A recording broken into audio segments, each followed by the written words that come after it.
Good morning বন্ধুরা, দেখতেই পাচ্ছ আমার ঘুমটা ভেঙে গেছে। যেহেতু ভেঙেই গেছে, ভেঙে যাওয়া জিনিস তো জোড়া লাগানো যায় না, তাই জোড়া না লাগিয়ে আমি বিছানা থেকে উঠে পড়বো এবং উঠেই আমার প্রথম কাজ হচ্ছে, বন্ধুরা দেখতেছো আমি এখন দাঁত ব্রাশ করতেছি। দাঁত ব্রাশ করার পর আমি এখন একটু চা খাবো। বিশ্বাস করেন ভাই বোনেরা, চা দিয়ে ইলিশ খেতে এত মজা লাগে।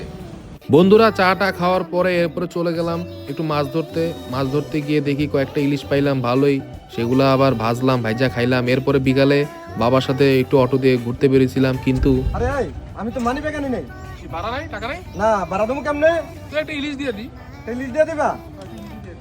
তাহলে ভাড়াটা ইলিশই দিয়ে দাও।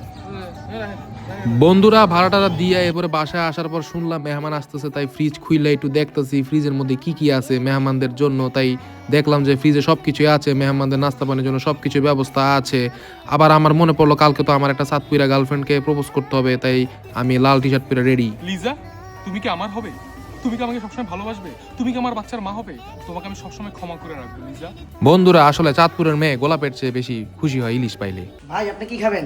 ইলিশের ভাজি, ইলিশের তরকারি, ইলিশের কচুরি, ইলিশের ভর্তা, না বাটার ইলিশ? বন্ধুরা সন্ধ্যার নাস্তা খাওয়ার জন্য একটা হোটেলে ঢুকলাম। হোটেলে ঢুকে ইলিশ খাইতেছি, কিন্তু খাইতে খাইতে শুনলাম বাসায় নাকি ইলিশ পাঠাইছে আমার বড় বোন। তাই বাসায় গিয়েও খাওয়া শুরু করলাম।